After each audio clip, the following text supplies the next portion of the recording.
ಶ್ರೀ ಗುರು ಗಣಪತಿಭ್ಯಾಂ ನಮಃ. ಶ್ರೀ ಶಾರದಾಂಬಾಯೇ ನಮಃ. ಎಲ್ಲ ನನ್ನ ಆತ್ಮೀಯ ವೀಕ್ಷಕ ಬಂಧುಗಳಿಗೆ ನಮಸ್ಕಾರ. ವೀಕ್ಷಕರೇ, ಶ್ರೀ ವಿಶ್ವಾವಸು ನಾಮ ಸಂವತ್ಸರ ದಕ್ಷಿಣಾಯಣ ಹಿಮಾಂತ ಋತು ಪೌಷ್ಯ ಮಾಸ ಜನವರಿ ತಿಂಗಳ ಮಾಸ ಭವಿಷ್ಯಗಳನ್ನು ತಿಳ್ಕೊಳ್ಳೋಣ.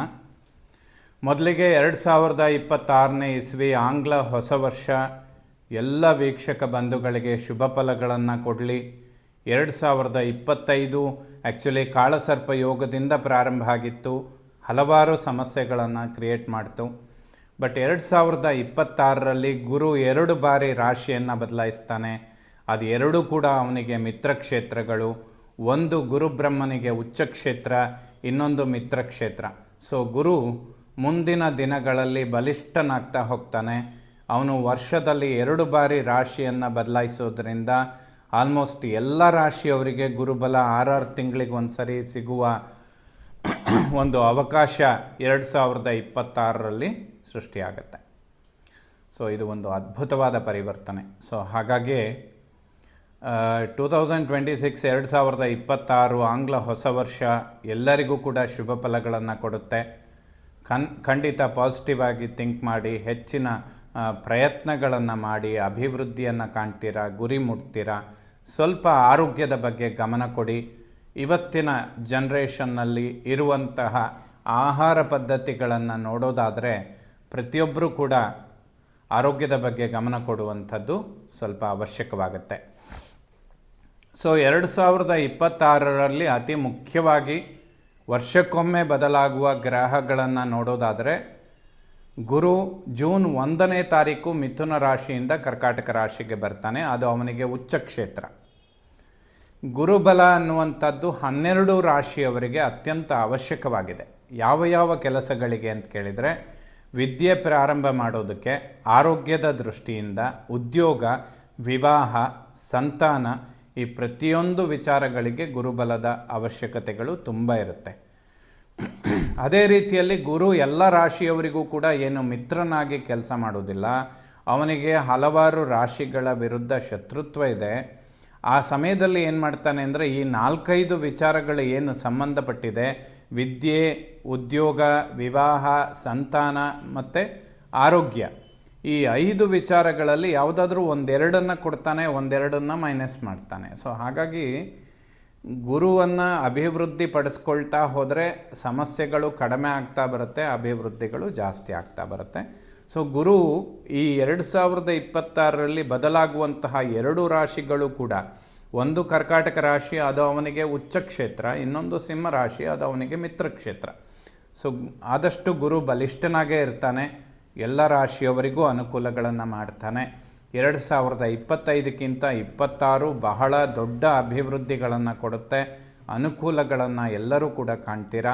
ಪ್ರಯತ್ನಗಳನ್ನು ಜಾಸ್ತಿ ಮಾಡಿಕೊಳ್ಬೇಕು.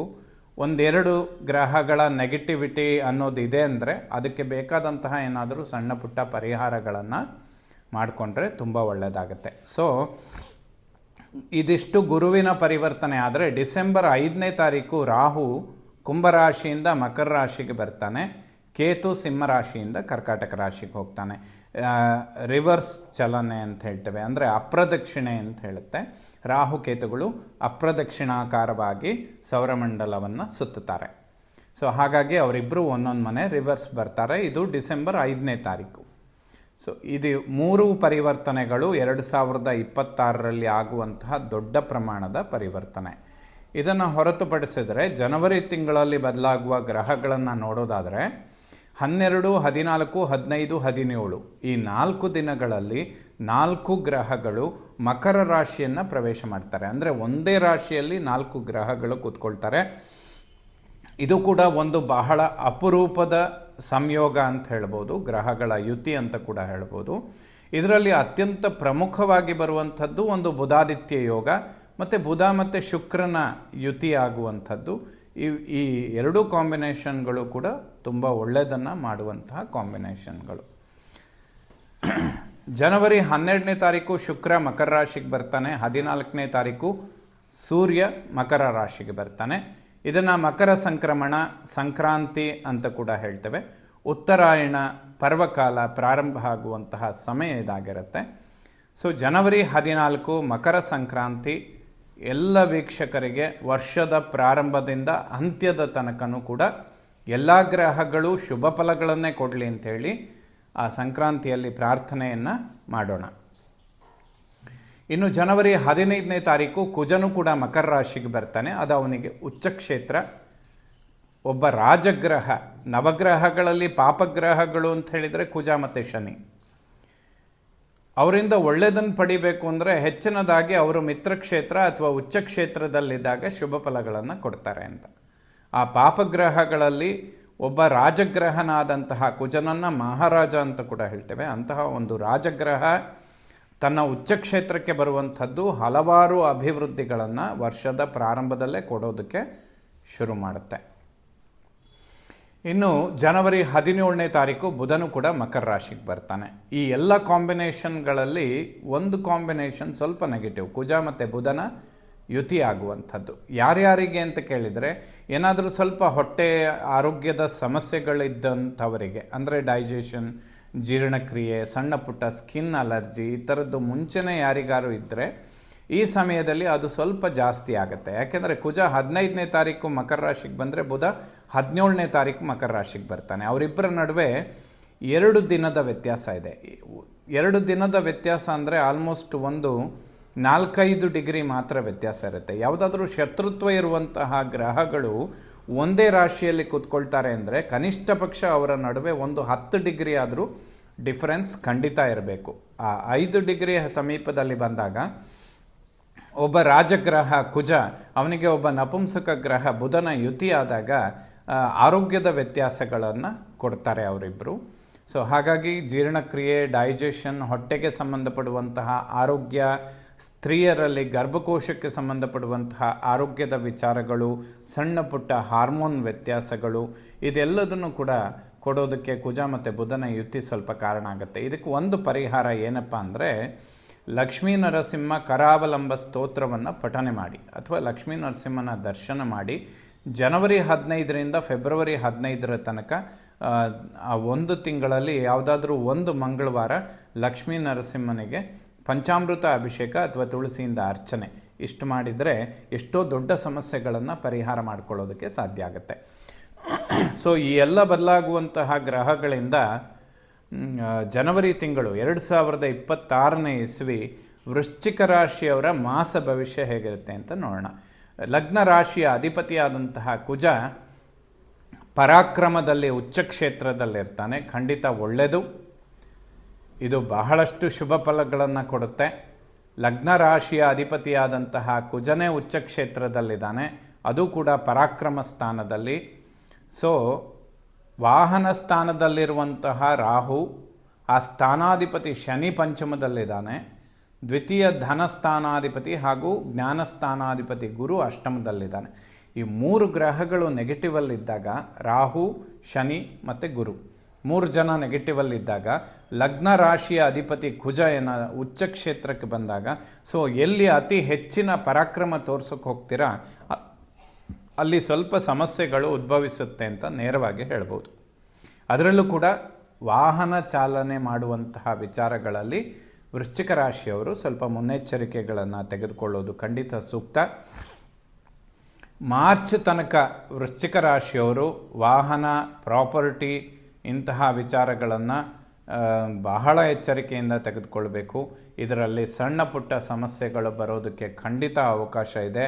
ಇದನ್ನು ಅವಾಯ್ಡ್ ಮಾಡ್ಕೊಳ್ಳೋದಕ್ಕೆ ಲಕ್ಷ್ಮೀ ನರಸಿಂಹ ಕರಾವಲಂಬ ಸ್ತೋತ್ರವನ್ನು ಓದಿ ಆಲ್ಮೋಸ್ಟ್ ಜನವರಿ 15ರಿಂದ ಮಾರ್ಚ್ ತನಕನೂ ಕೂಡ ತಿಂಗಳಿಗೊಮ್ಮೆ, ಅಂದರೆ 2 ತಿಂಗಳ ಸಮಯ ಅಂತ ತೆಗೆದುಕೊಳ್ಳೋದಾದರೆ ಲಕ್ಷ್ಮೀ ನರಸಿಂಹನ ದರ್ಶನ ಮಾಡಿ, ಪಂಚಾಮೃತ ಅಭಿಷೇಕ ಮಾಡಿ, ತುಳಸಿಯಿಂದ ಅರ್ಚನೆ ಮಾಡಿ, ಲಕ್ಷ್ಮೀ ನರಸಿಂಹ ಕರಾವಲಂಬ ಸ್ತೋತ್ರವನ್ನು ಪಠನೆ ಮಾಡಿ. ಇದು ಈ ವರ್ಷದ ಪ್ರಾರಂಭದಲ್ಲಿ ಒಂದು ದೊಡ್ಡ ನೆಗೆಟಿವ್. ಇದನ್ನು ಪಾಸ್ ಮಾಡಿಕೊಂಡ್ರೆ ಮುಂದೆ ತುಂಬ ಅನುಕೂಲಗಳನ್ನು ನೋಡ್ತೀರಾ ನೀವು. ಯಾಕೆಂದರೆ ಜೂನ್ 1ನೇ ತಾರೀಕಿಂದ ಗುರುಬಲ ಪ್ರಾರಂಭ ಆಗುತ್ತೆ. ಒಂದು 6 ತಿಂಗಳು 5ನೇ ಮನೆಯಲ್ಲಿರುವ ಶನಿ, 8ನೇ ಮನೆಯಲ್ಲಿರುವ ಗುರು, ಜ್ಞಾನಸ್ಥಾನದಲ್ಲಿ ಗುರು ಇರಬೇಕಾಗಿತ್ತು. ಆ ಜ್ಞಾನಸ್ಥಾನದಲ್ಲಿ ಶನಿ ಕೂತ್ಕೊಂಡಿದ್ದಾನೆ. ಮೃತ್ಯು ಸ್ಥಾನಕ್ಕೆ ಗುರು ಕೂತ್ಕೊಳ್ತಾನೆ. ಸೊ ಗುರುಗೆ ಒಂದು ಇಷ್ಟ ಆಗದೇ ಇರುವಂತಹ ಸ್ಥಾನಗಳು ಅಂದರೆ ಒಂದು ರೋಗ ಸ್ಥಾನ, ಮೃತ್ಯು ಸ್ಥಾನ. ವ್ಯಯಸ್ಥಾನ ಕೂಡ ಓಕೆ, ಮೋಕ್ಷ ಅಥವಾ ಗುರುತರವಾದ ಕರ್ಮಗಳಿಂದ ಪುಣ್ಯ ಸಂಪಾದನೆ ಇದೆಲ್ಲ ಮಾಡೋದಕ್ಕೆ 12ರಲ್ಲಿ ಗುರು ಅನುಕೂಲ ಮಾಡ್ತಾನೆ. 8ನೇ ಮನೆ ಅವನಿಗೆ ತುಂಬ ರಿವರ್ಸ್ ಅಂತ ಹೇಳುತ್ತೆ, ನೆಗೆಟಿವ್ ಅಂತ ಹೇಳ್ಬೋದು. ಅದಕ್ಕೆ ಇದನ್ನು ಜನವರಿ 15ರಿಂದ ಆಲ್ಮೋಸ್ಟ್ ಮಾರ್ಚ್ ತನಕ ಲಕ್ಷ್ಮೀ ನರಸಿಂಹನ ಆರಾಧನೆ ಮಾಡಿ ವಾಹನದ ಬಗ್ಗೆ ಹೆಚ್ಚಿನ ಗಮನಗಳನ್ನು ಕೊಡಿ. ರಾತ್ರಿ ಪ್ರಯಾಣ ಮಾಡುವಂಥದ್ದು, ಅಮಾವಾಸ್ಯೆಯ ದಿನ ಇಂಥದ್ದನ್ನು ಅವಾಯ್ಡ್ ಮಾಡಿಕೊಂಡ್ರೆ ಲಾಂಗ್ ಜರ್ನಿಗಳಿಗೆ ತುಂಬ ಒಳ್ಳೆಯದಾಗುತ್ತೆ. ಇನ್ನು ಧನಾಗಮನ ಸ್ವಲ್ಪ ವಿಳಂಬ ಇರುತ್ತೆ ಈ ಮಾಸದ ಪ್ರಾರಂಭದಲ್ಲಿ. ಬಟ್ ಬುಧಾದಿತ್ಯ ಯೋಗ ಪರಾಕ್ರಮದಲ್ಲಿದ್ದು ಆಲ್ಮೋಸ್ಟ್ ಭಾಗ್ಯಸ್ಥಾನದ ಮೇಲೆ 4 ಗ್ರಹಗಳ ದೃಷ್ಟಿ ಬೀಳುತ್ತೆ. ಪಿತ್ರಾರ್ಜಿತ ಆಸ್ತಿ, ಪ್ರಾಪರ್ಟಿ ಇದೆಲ್ಲ ಅನುಕೂಲಕ್ಕೆ ಬರುತ್ತೆ ವೃಶ್ಚಿಕ ರಾಶಿಯವರಿಗೆ.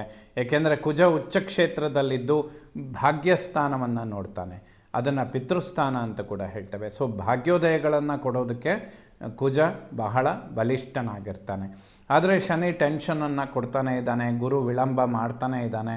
ಈ ಶನಿ ಮತ್ತು ಗುರುವಿನ ಒಂದು ಪರಿವರ್ತನೆ ಸರಿ ಹೋಗುವ ತನಕ ವೃಶ್ಚಿಕ ರಾಶಿಯವರ ಪ್ರಯತ್ನಗಳು ಹೆಚ್ಚಾಗಿ ಇರುತ್ತೆ, ಪ್ರತಿಫಲಗಳು ಸ್ವಲ್ಪ ಕಡಿಮೆ ಆಗ್ತಾ ಇರುತ್ತೆ. ಬಟ್ ಇದು ಎಲ್ಲರಿಗೂ ಕೂಡ, ಎಲ್ಲ ರಾಶಿಯವರಿಗೂ ಒಂದು 6 ತಿಂಗಳು ಬರುವಂಥದ್ದೇ. ಇದರಲ್ಲಿ ಬಹಳ ವಿಶೇಷ ಏನಿಲ್ಲ, ಅಥವಾ ವೃಶ್ಚಿಕ ರಾಶಿಯವರಿಗೆ ಮಾತ್ರ ಅಂತಲೂ ಏನಿಲ್ಲ. ಬಟ್ ಕೆಲವು ನೆಗೆಟಿವ್ ವಿಚಾರಗಳು ಒಂದು 2-3 ತಿಂಗಳಿದೆ ಅಂದರೆ ಅದಕ್ಕೇನಾದರೂ ಒಂದು ಸಣ್ಣ ಪರಿಹಾರ ಮಾಡಿಕೊಳ್ಳೋದು ಖಂಡಿತ ಒಳ್ಳೆಯದು. ಲಕ್ಷ್ಮೀ ನರಸಿಂಹನಿಗೆ ಪಂಚಾಮೃತ ಅಭಿಷೇಕ ಖಂಡಿತ ಶುಭ ಆಗುತ್ತೆ. ಯಾವುದಾದ್ರೂ ಹಣಕಾಸಿನ ನಿರೀಕ್ಷೆಗಳಿದ್ದರೆ, ಬ್ಯಾಂಕ್ ಲೋನ್ಗಳನ್ನು ಎಕ್ಸ್ಪೆಕ್ಟ್ ಮಾಡ್ತಾಯಿದ್ರೆ ಖಂಡಿತವಾಗ್ಲೂ ಸಿಗುತ್ತೆ. ಏಕೆಂದರೆ ಇನ್ನೊಂದು 2-3 ತಿಂಗಳು ಶುಕ್ರನ ಸಂಚಾರ ತುಂಬ ಚೆನ್ನಾಗಿದೆ. ಈಗ ಪರಾಕ್ರಮದಲ್ಲಿದ್ದಾನೆ, ಬುಧಾದಿತ್ಯ ಯೋಗ ಇದೆ, ಕುಜನು ಕೂಡ ಉಚ್ಚ ಕ್ಷೇತ್ರದಲ್ಲಿದ್ದಾನೆ 3ನೇ ಮನೆಯಲ್ಲಿ. ಇನ್ನೊಂದು 2 ತಿಂಗಳಿಗೆ ಶುಕ್ರನು ಕೂಡ ಉಚ್ಚ ಕ್ಷೇತ್ರಕ್ಕೆ ಬರ್ತಾನೆ. ಸೊ ಯಾವುದಾದ್ರೂ ತುಂಬ ದೊಡ್ಡ ಪ್ರಮಾಣದ ಹಣದ ನಿರೀಕ್ಷೆಗಳಿದ್ದರೆ, ಕೊಟ್ಟಿರುವಂಥದ್ದು ಬರಬೇಕಾಗಿದ್ದರೆ, ಅಥವಾ ಬ್ಯಾಂಕ್ ಲೋನ್ಗಳನ್ನು ಎಕ್ಸ್ಪೆಕ್ಟ್ ಮಾಡ್ತಾ ಇದ್ದರೆ, ಶುಕ್ರ ಉಚ್ಚ ಕ್ಷೇತ್ರಕ್ಕೆ ಬರೋದಕ್ಕೆ ಇನ್ನೊಂದು 2 ತಿಂಗಳು ತಗೊಳ್ತಾನೆ. ಸೊ ಇಲ್ಲಿಂದ ಮಾಡುವ ಪ್ರಯತ್ನಗಳು ಗುರಿ ಮುಟ್ಟುತ್ತೆ. ಖಂಡಿತ ಪ್ರಯತ್ನ ಮಾಡಿ, ಒಳ್ಳೆಯದಾಗುತ್ತೆ. ಒಡ ಹುಟ್ಟುಗಳ ನಡುವೆ ಸಾಮರಸ್ಯ ತುಂಬ ಚೆನ್ನಾಗಿರುತ್ತೆ, ಯಾವುದೇ ಸಮಸ್ಯೆಗಳಿಲ್ಲ. ಒಬ್ಬರಿಂದ ಒಬ್ಬರಿಗೆ ಅನುಕೂಲ ಆಗುವಂತಹ ಸಮಯ. ಸಿಸ್ಟರ್ಸ್ ಜೊತೆ ಬುಧನ ಯುತಿಯಲ್ಲಿ ಕುಜ ಬರೋದರಿಂದ ವಾಗ್ವಾದಗಳಿಗೆ ಹೋಗಬೇಡಿ, ನಿಷ್ಠುರಗಳಾಗತ್ತೆ, ಸಮಸ್ಯೆಗಳು ಸೃಷ್ಟಿಯಾಗತ್ತೆ. ಪ್ರಾಪರ್ಟಿ ಸ್ಥಾನದಲ್ಲಿ ರಾಹು ಇದ್ದಾನೆ, ಭೂಮಿಕಾರಕ ಕುಜ ಉಚ್ಚ ಕ್ಷೇತ್ರದಲ್ಲಿದ್ದಾನೆ. ಪ್ರಾಪರ್ಟಿ ಸ್ಥಾನದಲ್ಲಿರುವ ರಾಹುವಿನ ಮೇಲೆ ಗುರುದೃಷ್ಟಿ ಬೀಳುತ್ತೆ. ಇದೆಲ್ಲ ತುಂಬ ಒಳ್ಳೆಯದು. ಪಿತ್ರಾರ್ಜಿತ ಆಸ್ತಿಗಳನ್ನು ಅನುಕೂಲ ಮಾಡಿಕೊಳ್ಳೋದಕ್ಕೆ ಇದು ಒಂದು ಅದ್ಭುತವಾದಂತಹ ಸಮಯ ವೃಶ್ಚಿಕ ರಾಶಿಯವರಿಗೆ. ಪಿತೃವಿನ ಒಂದು ಅನುಗ್ರಹ, ಆಶೀರ್ವಾದ ದೊಡ್ಡ ಪ್ರಮಾಣದಲ್ಲಿ ಖಂಡಿತವಾಗಲೂ ಸಿಗುತ್ತೆ, ಅನುಕೂಲಗಳನ್ನು ಕಾಣ್ತೀರಾ. ವಾಹನದ ವಿಚಾರದಲ್ಲಿ ಖಂಡಿತ ಮುನ್ನೆಚ್ಚರಿಕೆಗಳು ಬೇಕು.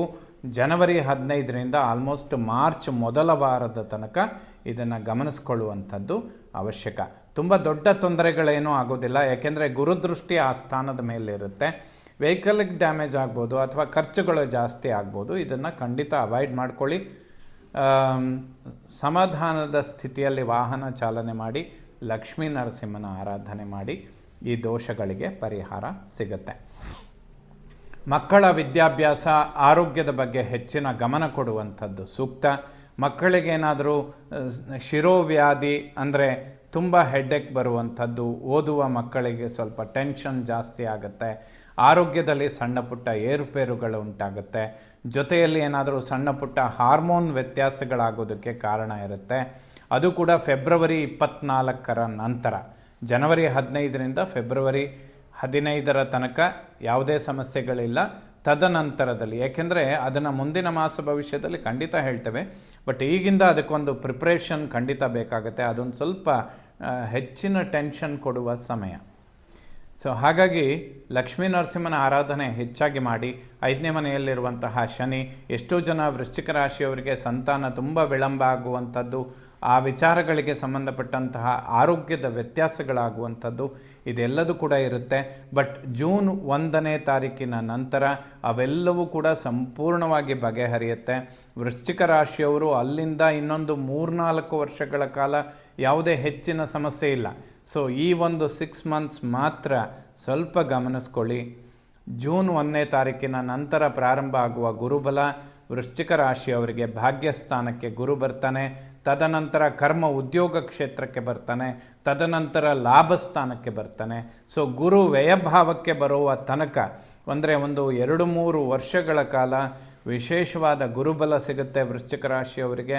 ಪಂಚಮ ಶನಿ ಕೂಡ ಬಿಡುಗಡೆ ಆಗುತ್ತೆ. ಸೊ ಈ ಒಂದು ಶಾರ್ಟ್ ಟೈಮ್ ಏನಿದೆ ಇದನ್ನು ನಾವು ಅಲ್ಪ ಸಮಯ ಅಂತ ಹೇಳ್ತೇವೆ. ಯಾಕೆಂದರೆ ಮುಂದಿನ 3 ವರ್ಷಗಳು ತುಂಬ ಅದ್ಭುತವಾಗಿದೆ ಜೂನ್ 1ನೇ ತಾರೀಕಿನ ನಂತರ ವೃಶ್ಚಿಕ ರಾಶಿಯವರಿಗೆ. ಸೊ ಅಲ್ಲಿಯ ತನಕದ ಸಮಯ ಏನಿದೆ ಸ್ವಲ್ಪ ಆರೋಗ್ಯ, ತಾಯಿಯ ಆರೋಗ್ಯ, ಮಕ್ಕಳ ಆರೋಗ್ಯ, ವಾಹನದ ವಿಚಾರ ಇದೆಲ್ಲದನ್ನು ಸ್ವಲ್ಪ ಗಮನಿಸ್ಕೊಂಡ್ರೆ ಅದಕ್ಕೆ ಬೇಕಾಗಿರುವಂತಹ ಒಂದು ಸಣ್ಣ ಪರಿಹಾರ ಅಂದರೆ ಲಕ್ಷ್ಮೀ ನರಸಿಂಹನ ದರ್ಶನ ಮಾಡಿ, ಪಂಚಾಮೃತ ಅಭಿಷೇಕ ಮಾಡಿ, ತುಳಸಿಯಿಂದ ಅರ್ಚನೆ ಮಾಡಿ, ಮನೆಯಲ್ಲಿ ಲಕ್ಷ್ಮೀ ನರಸಿಂಹ ಕರಾವಲಂಬ ಸ್ತೋತ್ರಗಳನ್ನು ಪಠನೆ ಮಾಡಿ, ದಿನ ಸಾಧ್ಯವಾಗದೇ ಇದ್ದರೆ ಪ್ರತಿ ತಿಂಗಳಲ್ಲಿ ಬರುವ 4 ಮಂಗಳವಾರಗಳು ಅದನ್ನು ಪಠನೆ ಮಾಡಿ ಖಂಡಿತ ಈ ಒಂದು ಶಾರ್ಟ್ ಟೈಮಲ್ಲಿ ಬರುವ ಸಮಸ್ಯೆಗಳಿಂದ ಹೊರಗೆ ಬರೋದಕ್ಕೆ ಖಂಡಿತ ಸಾಧ್ಯ ಆಗುತ್ತೆ. ಯಾವುದೇ ಶತ್ರುಬಾಧೆಗಳಿರೋದಿಲ್ಲ. ಸ್ನೇಹಿತರು ಈ ಸಮಯದಲ್ಲಿ ತುಂಬ ಉಪಯೋಗಕ್ಕೆ ಬರ್ತಾರೆ ವೃಶ್ಚಿಕ ರಾಶಿಯವರಿಗೆ. ಒಬ್ಬರಿಂದ ಒಬ್ಬರಿಗೆ ತುಂಬ ಅನುಕೂಲಗಳು ಉಂಟಾಗುತ್ತೆ. ಹೂಡಿಕೆ ಮಾಡೋದಕ್ಕೆ ಯಾವುದೇ ಸಮಸ್ಯೆಗಳಿಲ್ಲ. ದೊಡ್ಡ ಪ್ರಮಾಣದ ಹೂಡಿಕೆಗಳಿಗೆ ಹೋಗಬೇಡಿ. ಯಾಕೆಂದರೆ ಗುರು ಅಷ್ಟಮ ಅಂದರೆ ಮೃತ್ಯುಸ್ಥಾನದಲ್ಲಿ ಕೂತು ಧನಸ್ಥಾನವನ್ನು ನೋಡ್ತಾನೆ. ದುಡ್ಡೇನು ಕಳ್ಕೊಳ್ಳೋದಿಲ್ಲ. ಆದರೆ ಈ ಟೈಮಲ್ಲಿ ಇನ್ವೆಸ್ಟ್ ಮಾಡಿದರೆ ಈ ಟೈಮಲ್ಲಿ ಪ್ರಾಫಿಟ್ ನೋಡ್ತೀರಾ ಅಂತ ಡಿಸೈಡ್ ಮಾಡಿಕೊಂಡು ಮುಂದೆ ಹೋಗ್ತೀರಾ.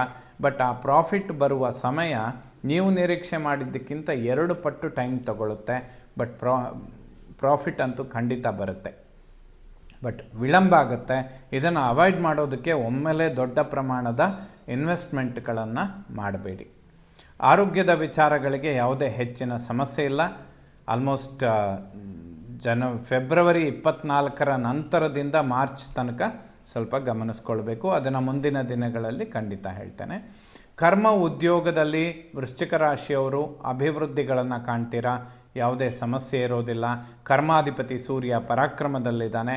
ಮುಂದಿನ ದಿನಗಳಲ್ಲಿ ಅವನಿಗೆ ರಾಹುವಿನ ಯುತಿ ಉಂಟಾಗುತ್ತೆ. ಒಂದು ರೀತಿ ಗ್ರಹಣ ಸಂಭವಿಸುವಂತಹ ಸಮಯಗಳಿರುತ್ತೆ. ಬಟ್ ಅದರ ಮೇಲೆ ಗುರುದೃಷ್ಟಿ ಬೀಳುವಂಥದ್ದು ಕೂಡ ಇರುತ್ತೆ. ಯಾವುದೇ ಸಮಸ್ಯೆ ಇಲ್ಲ. ವೃಶ್ಚಿಕ ರಾಶಿಯವರು ಉದ್ಯೋಗದಲ್ಲಿ ಅಭಿವೃದ್ಧಿಗಳನ್ನು ಖಂಡಿತ ಕಾಣ್ತೀರಾ. ಹಣಕಾಸಿನಲ್ಲೂ ಅಭಿವೃದ್ಧಿಯನ್ನು ಕಾಣ್ತೀರಾ. ಯಾವುದೇ ಉದ್ಯೋಗದ ಪರಿವರ್ತನೆಗಳನ್ನು ಈ ಹೊಸ ವರ್ಷದಲ್ಲಿ ಮಾಡಬೇಡಿ. ಜೂನ್ 1ರ ನಂತರ ನಿಮಗೆ ಯಾವುದೇ ಆಪರ್ಚುನಿಟಿಗಳು ಬಂದರೂ ಕೂಡ ಖಂಡಿತ ಉದ್ಯೋಗ ಬದಲಾಯಿಸಿ. ವೃಶ್ಚಿಕ ರಾಶಿಯವರಿಗೆ ಇನ್ನೊಂದು 3 ವರ್ಷಗಳ ಕಾಲ ಕಂಟಿನ್ಯೂಸ್ ಆಗಿ ಅಭಿವೃದ್ಧಿಗಳನ್ನು ಕಾಣ್ತೀರಾ. ಲಾಭಸ್ಥಾನಾಧಿಪತಿಯಾದಂತಹ ಬುಧನು ಕೂಡ ಪರಾಕ್ರಮದಲ್ಲಿದ್ದಾನೆ. ಸೊ ಹೊಸ ವರ್ಷದ ಪ್ರಾರಂಭ ಲಾಭಗಳನ್ನು ಖಂಡಿತ ತಂದುಕೊಡುತ್ತೆ. ಏನಾದರೂ ನೆಗೆಟಿವ್ ಬರುವಂಥದ್ದಿದ್ದರೆ ಸ್ವಲ್ಪ ವಾಹನ, ಮಾತೃವಿನ ಆರೋಗ್ಯ ಮತ್ತು ಮಕ್ಕಳ ಆರೋಗ್ಯದ ವಿಚಾರದಲ್ಲಿ ಇದನ್ನು ಸ್ವಲ್ಪ ಗಮನಿಸ್ಕೊಂಡ್ರೆ ಬೇರೆ ಯಾವುದೇ ಸಮಸ್ಯೆಗಳು ಖಂಡಿತ ಇಲ್ಲ. ವ್ಯಯಭಾವವನ್ನು ಮೋಕ್ಷಸ್ಥಾನ, negative house lord in another negative, ವಿಪರೀತ ರಾಜಯೋಗ ಅಂತ ಹೇಳ್ತೇವೆ. ಈ ಒಂದು ವಿಪರೀತ ರಾಜಯೋಗ ವೃಶ್ಚಿಕ ರಾಶಿಯವರಿಗೆ 2026 ಪ್ರಾರಂಭದಲ್ಲೇ ಉಂಟಾಗ್ತಾ ಇದೆ. ಏಕೆಂದರೆ ಅಷ್ಟಮಾಧಿಪತಿ ಬುಧನು ಕೂಡ ಪರಾಕ್ರಮದಲ್ಲಿದ್ದಾನೆ. ಷಷ್ಠಾಧಿಪತಿ ಕುಜನು ಕೂಡ ಪರಾಕ್ರಮದಲ್ಲಿದ್ದಾನೆ. ವ್ಯಯಾಧಿಪತಿ ಶುಕ್ರನು ಕೂಡ ಪರಾಕ್ರಮದಲ್ಲಿದ್ದಾನೆ. So negative house lord 3 negative ಸ್ಥಾನದ ಅಧಿಪತಿಗಳು ಕುಜ, ಬುಧ ಮತ್ತು ಶುಕ್ರ ಅವರು ಮತ್ತೆ ಇನ್ನೊಂದು ನೆಗೆಟಿವ್ ಹೌಸಿಗೆ ಬರ್ತಾರೆ. ಸೊ ಯಾವುದಾದ್ರೂ ಆಸ್ತಿ ಪಾಸ್ತಿಗಳು, ಪಿತ್ರಾರ್ಜಿತ ವ್ಯವಸ್ಥೆ ಇದಕ್ಕೆಲ್ಲ ಪರಾಕ್ರಮದಲ್ಲಿ 3 ನೆಗೆಟಿವ್ ಗ್ರಹಗಳು ಸೇರುವಂಥದ್ದು ತುಂಬ ದೊಡ್ಡ ಮಟ್ಟದ ರಾಜಯೋಗವನ್ನು ಖಂಡಿತವಾಗಲೂ ಕೊಡುತ್ತೆ. ಸೊ ಎಲ್ಲ ನವಗ್ರಹಗಳು ಕೂಡ ವೃಶ್ಚಿಕ ರಾಶಿಯವರಿಗೆ 2026ನೇ ಇಸ್ವಿಯಲ್ಲಿ ಸಂಪೂರ್ಣ ಶುಭ ಫಲಗಳನ್ನು ಕೊಡಲಿ. ಶ್ರೀ ಶಾರದಾ ಪರಮೇಶ್ವರಿಯ ಸಂಪೂರ್ಣ ಅನುಗ್ರಹ ಎಲ್ಲ ನನ್ನ ವೀಕ್ಷಕ ಬಂಧುಗಳ ಮೇಲಿರಲಿ. ಶುಭವಾಗಲಿ ವೀಕ್ಷಕರೇ.